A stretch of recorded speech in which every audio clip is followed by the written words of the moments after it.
Hey everyone, welcome back to the channel. It's Bumper here. Hope you're doing okay. So we're back with episode 3 of my weekly watch diary. Some hits, some misses this week, same as most weeks I guess. Alright, so we'll jump straight into it. First of all I gotta say I'm not filming in my usual location. My wife's got COVID. She's out in the room feeling sorry for herself where I keep all my films. So we're joined by Tiff and Chucky today for a bit of movie production value. Could have swore I left them in the other room last night though, so how they got up by there, I never know. Oh well. Alright then, so moving on then. First movie I watched, we'll go through the physical media first. Walter Hill's Southern Comfort. Okay, so I got this on the second site, sale from $9.99. I've wanted to watch this film for a long time actually after hearing good things about it. Who's in it? Keith Carradine, Powers Booth, Fred Ward. Oh, like I said, directed by Walter Hill. He's made some of my favourite movies, Walter Hill, from the 90s. What's the one? Nile Trespass with Ice-T and Ice Cube and Bill Paxton, Bill Pullman. Wicked film, that is. So anyway, I got this, and unfortunately, I didn't think it was very good. The acting was pretty damn terrible. The script writing was bad. These people, they just don't say and act the way you'd expect people to. It's about these group of soldiers, and they're doing a training exercise in the Louisiana swamps. So the setting's lovely, some nice cinematography on it and everything. But yeah, the storyline wasn't great. And like I said, the bad acting really pulled me out of it. I will say the last 15 minutes was really good. It was really tense and really edgy your seat stuff. If they could have kept that vibe for the whole film, then it would have been a great film. But it was just a little too late really by then. There's some good action in it here and there. Not really any sustained amount of action. There's a couple of shootouts. Some like blood, I suppose, even though the blood looked terrible. Even though, there was no excuse really in the 80s for the blood to look like a 1950s Hammer film. So yeah, wasn't that great. But the last 15 minutes did kind of save it from, the doldrums of my movie collection. So Southern Comfort, I give it 2 out of 5. Alright, then I watched one of my indicator releases that I got in the sale. This is a Hammer film, directed by the all-star Terence Fisher. This is The Gorgon. Okay, now this movie was fantastic. I love the setting, love the costume designs, love the storyline, bit of a twist in it. And yeah, some good special effects as well. So obviously The Gorgon is about, you want to say Medusa, but it's not Medusa. I didn't realise this till I looked into it, but apparently Medusa had 2 sisters. This is the one of the sisters. I can't think what the name was now off the top of my head. Let's see if we can find anything on your. Yeah, I think it began with M. It was like Maragilda or something silly like that. Anyway, that Peter Cushing and the great Christopher Lee, so you can't go wrong with those two, and Terence Fisher behind the camera. It's just about this guy. He goes to investigate the murder of his father under strange circumstances. And yeah, he gets hooked into this mystery then about this Gorgon. So yeah, really good, really well acted, fantastic movie. This gets Bumper 5 out of 5.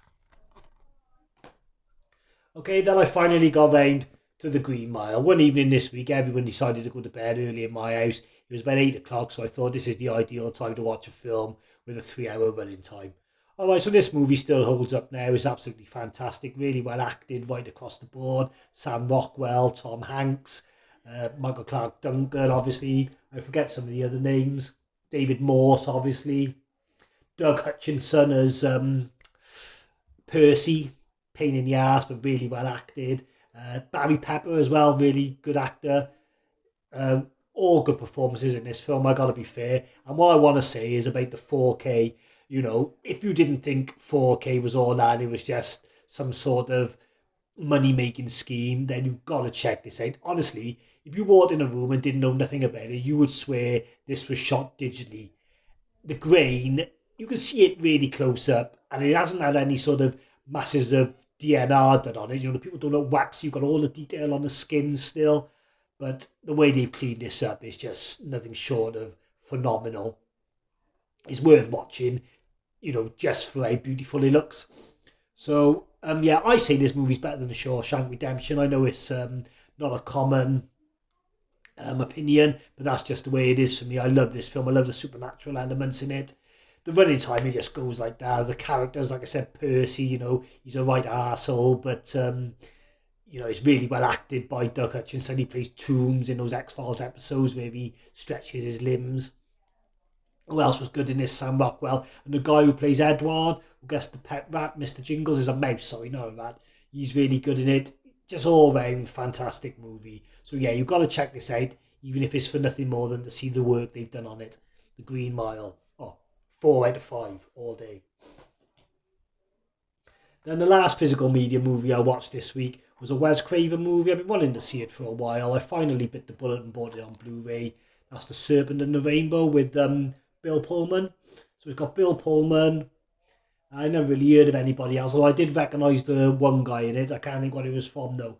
So yeah, directed by Wes Craven. It's like a voodoo type movie, voodoo zombies, but not as exciting as it sounds. Beautifully shot, like some of the stuff in Haiti is really good. They've got all the locals to participate in the film, doing all their different like dances in the streets, this sort of carnival stuff.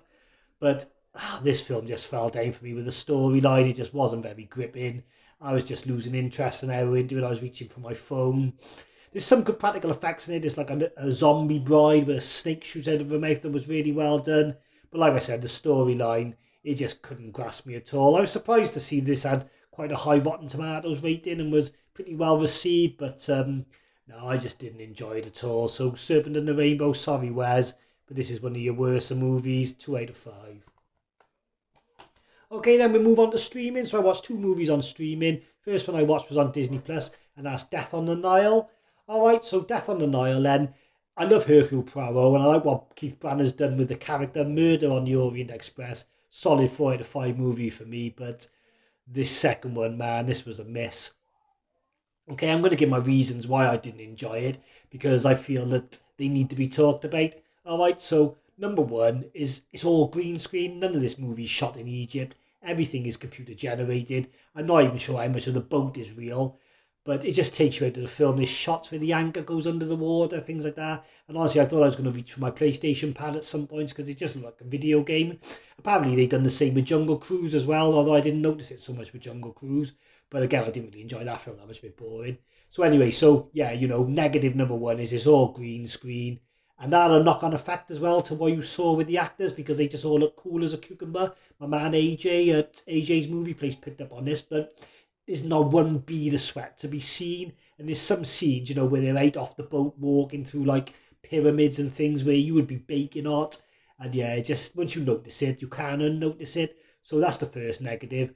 Then the second negative is the start. It's this whole prologue of how Poirot got his moustache.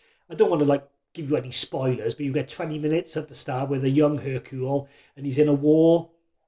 It's shot in black and white. It looks lovely, and his colonel's telling them the plan for how they're going to go in.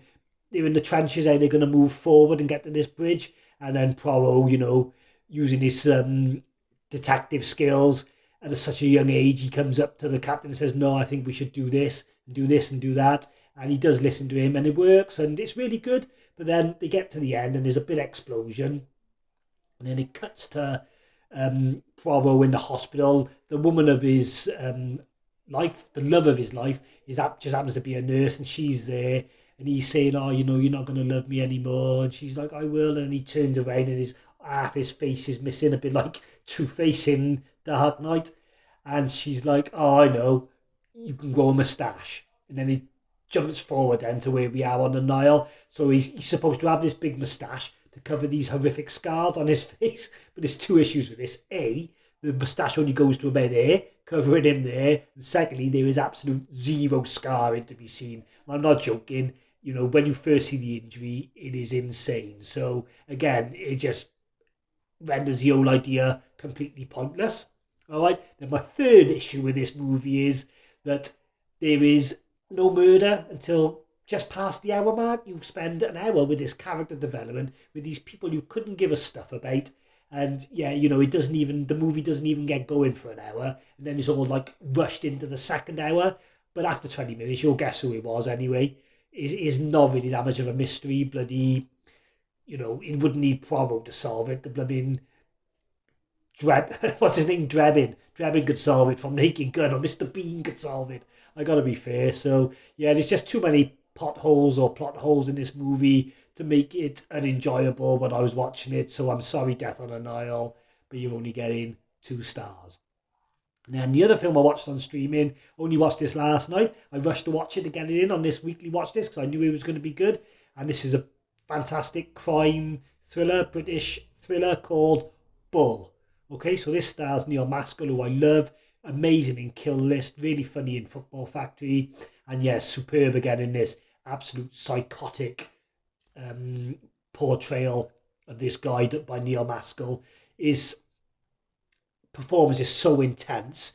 He shows signs in earlier scenes of being quite nice, quite family man, good dad, and then he just completely flips into psycho mode. All right, so this movie is about this guy Bull who comes back after a 10-year absence to seek revenge on all the people who wronged him, and the film sort of works on 2 timelines. So the main bulk of it is him taking revenge on these people who wronged him, but then in between you get these flashbacks of what happened to make him want revenge in the first place.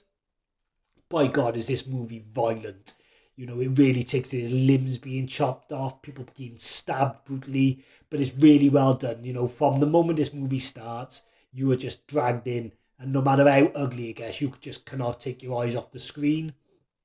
So yeah, this movie's on Amazon Prime, and it really is worth watching. If you like Dead Man's Shoes by Paddy Considine, it's got a lot of similarities to that film, and the ending is a little bit, I don't want to say ambiguous, but the ending, it does have a bit of a turn, and it might not be for everybody. Some people might like the more sort of linear story, but it does take on elements of like The Crow, but it's definitely worth watching.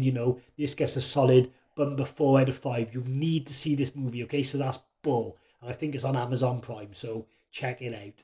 All right, then, just the last word before I go. Oh, actually, I've got to do my movie of the week, obviously, but before we get on to that, I did start watching Moonlight as well. So I watched the first 2 episodes of that on Disney Plus. I love Oscar Isaac, so that made me want to watch it. My son kept on at me as well. Gotta watch it, Dad, gotta watch it. And then I also found out that some of the episodes are directed by Moorhead and Benson. Those names might not ring in your mind at the moment, but you will hear about these guys moving forward, especially if they've hooked up with Marvel. They've done some amazing independent horror type fantasy, Lovecraftian type films. They've done Spring. If you've never seen that, you've got to check that movie out. They've done The Endless, which was great. And they also done, I always struggle with the pronunciation of this one, I think it's called Synchronicity, and it's got the guy who plays Falcon in the Marvel films. For the life of me now, I can't think what his name is, but it's a really good sort of sci-fi time travel type film. I think it's on Netflix. So yeah, Moorhead and Benson, they're 2 directors you need to keep an eye out on because they're going places. So yeah, so I watched Moonlight. That gave me a bit of a push to watch it. When they directed the 2nd episode, and they're doing a few more. And yeah, it was really good. I really enjoyed it. Apparently, again, I watch AJ, and AJ's movie plays quite a lot. He knows his stuff about comic books. He says it's not true to the comic, which which would be lost on me because I haven't read the comic. It did have some sort of Venom vibes, the humour on it. It is a bit cookie cutter from what Venom did, but I'm sticking with it, okay? It's good. Oscar Isaac is amazing in it. He can switch from being really funny with his London accent to taking over the role of this other guy who's like American, and they have this bit where they're arguing back and forth through a mirror, and yeah, it's really good. So Moonlight, I definitely recommend checking out. All right, then, on the Bumpers Film of the Week, I'd usually always try and give it to a physical media release, but I can't this week. I've got to give it to Bull. All right, you've got to watch this film. It's absolutely fantastic. It's not for the faint-hearted mind. It's really violent, but yeah, it's really good. So take it from Bumper now. This is one that you really need to try and check out as soon as possible. That's Bull. All right, then, so that's it for the Weekly Watch Diary, and I'll catch you next week for some more recommendations.